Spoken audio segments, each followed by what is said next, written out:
여러분 안녕하세요. 이 박사입니다. 오늘은 많은 분들이 즐겨하는 스포츠인 축구, 그리고 그 안에서 빠질 수 없는 헤딩이 뇌 건강에 어떤 영향을 미치는지 이야기해 보려 합니다. 대부분의 축구 팬이나 선수들은 머리로 공을 맞히는 것이 당연하고 별 문제가 없다고 생각하기 쉽습니다. 하지만 지난 수십 년간의 의학 및 신경학 연구들은 헤딩이 단순한 기술적 동작을 넘어 뇌 손상과 신경퇴행성 질환의 위험을 높일 수 있다는 사실을 밝혀냈습니다. 그래서 오늘은 헤딩의 잠재적 위험성과 그 근거가 되는 과학적 연구들을 중심으로 설명드리겠습니다. 자, 시작해 보겠습니다.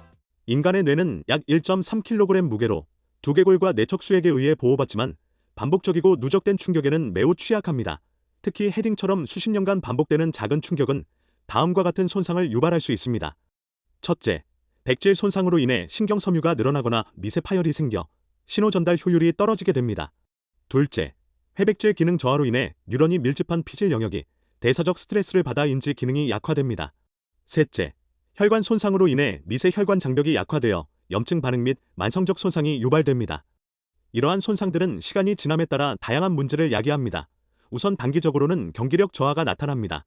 파르 박사 등의 연구에 따르면 선수들에게 단 20번의 헤딩을 시킨 뒤 인지 검사를 진행한 결과 집중력과 기억력이 유의미하게 감소했으며 뇌와 근육 간의 연결 효율 역시 떨어지는 것으로 나타났다고 하였습니다. 주목할 점은 뇌진탕과 같은 큰 외상이 없어도 비교적 가벼운 반복적 충격만으로도 즉각적인 인지 저하가 발생할 수 있다는 사실입니다.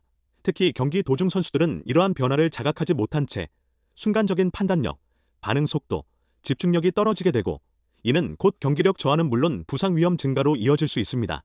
중기적 영향으로는 뇌 구조의 변화를 초래할 수 있습니다.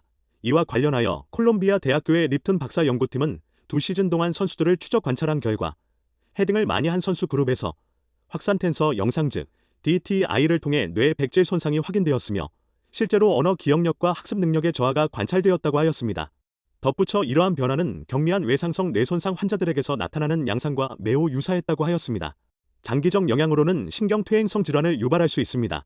이와 관련하여 러셀 박사 연구팀은 전직 선수 7,676명과 일반인 23,028명을 대상으로 18년간 추적 분석한 결과 일반인 대비 전직 선수의 신경퇴행성 질환 위험은 3.66배 증가하였으며 필드 플레이어의 위험은 3.8배 증가하였고 특히 수비수는 일반인보다 5배 이상 위험이 높게 나타났다고 하였습니다. 또한 헤이그먼 박사 연구팀은 17년에 걸쳐 발표된 210편의 논문을 분석하고 은퇴한 축구 선수 14명을 대상으로 추가 조사를 진행했습니다. 그 결과 10명이 만성 외상성 뇌병증인 CTE를 주요 진단으로 받았으며 이 중 4명은 치매와 CTE가 함께 발병한 사례로 확인되었습니다. 특히 주목할 점은 전체 14명 중 6명은 명확한 뇌진탕 경험이 없음에도 불구하고 CTE 병리가 발견되었다는 사실입니다. 이는 축구에서 흔히 이루어지는 헤딩과 같은 반복적인 비진단성 충격만으로도 퇴행성 뇌병증의 발병 위험을 높일 수 있음을 보여주는 중요한 근거로 평가됩니다.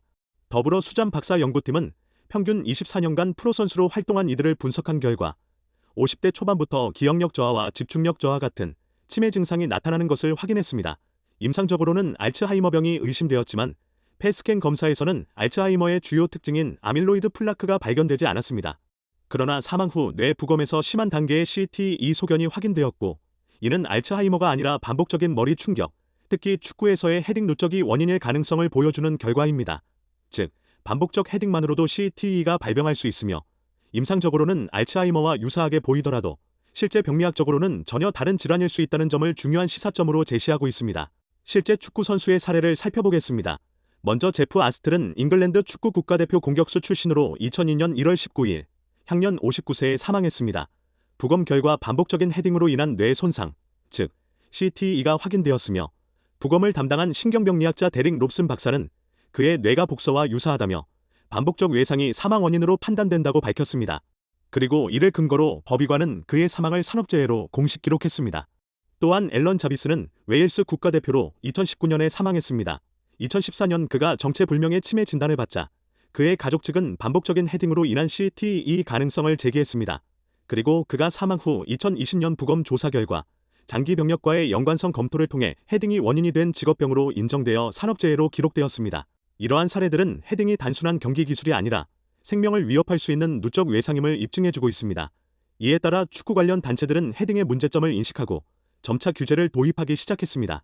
먼저 미국 축구연맹은 2016년부터 10세 미만 유소년 선수의 헤딩을 전면 금지했으며 11세에서 13세 선수의 경우 연습 시간과 횟수를 제한하여 주당 최대 30분, 선수당 15회에서 20회로 규정하였습니다. 이와 관련해 미국 정형외과학회는 2025년 연례회에 발표해서 2016년 도입된 헤딩 제한 정책 이후 유소년 축구에서 뇌진탕 발생률이 유의하게 감소했다고 보고하였습니다. 그리고 영국 축구협회는 2024년 시즌부터 7세에서 11세 연령대의 청소년 축구 경기에서 고의적인 헤딩을 단계적으로 금지하기로 하였습니다. 아울러 프로 선수를 대상으로도 피파는 새로운 뇌진탕 대체 규정을 마련했습니다. 국제축구연맹 이사회 IFAB는 2024년 7월 1일부터 해당 규정을 시행한다고 발표했으며, 이에 따르면 경기 도중 뇌진탕이 발생하거나 의심되는 경우 기존 교체 횟수와 무관하게 추가 교체 1명을 사용할 수 있고, 동시에 상대팀에도 동일한 추가 교체 기회가 부여됩니다. 이와 같이 규정에 따른 조치들은 헤딩이 단순한 기술이 아니라 선수 건강을 위협할 수 있는 중대한 위험 요인으로 재평가되고 있음을 보여줍니다. 여러분, 정리하겠습니다. 오늘은 축구에서 흔히 볼 수 있는 헤딩이 단순한 기술이 아니라 뇌 건강에 상당한 영향을 줄 수 있다는 사실을 확인했습니다. 그리고 짧게는 경기력 저하부터 길게는 뇌 신경퇴행성 질환까지 이어질 수 있다는 연구 결과들이 계속 나오고 있습니다. 물론 축구라는 스포츠의 매력과 전통을 부정할 수는 없습니다. 하지만 선수와 팬 모두가 안전한 축구를 고민해야 할 시점입니다. 유소년부터 프로 선수까지 규제와 보호 장치가 마련되는 것은 바로 이런 이유 때문입니다. 앞으로도 우리는 즐겁게 축구를 즐기되 동시에 머리를 보호하고 뇌 건강을 지킬 수 있는 방법들을 함께 모색해야 할 것입니다. 여러분의 건강한 축구 생활을 응원하며 저는 이 박사였고요. 다음 시간에도 더 유익한 정보로 찾아뵙겠습니다. 감사합니다.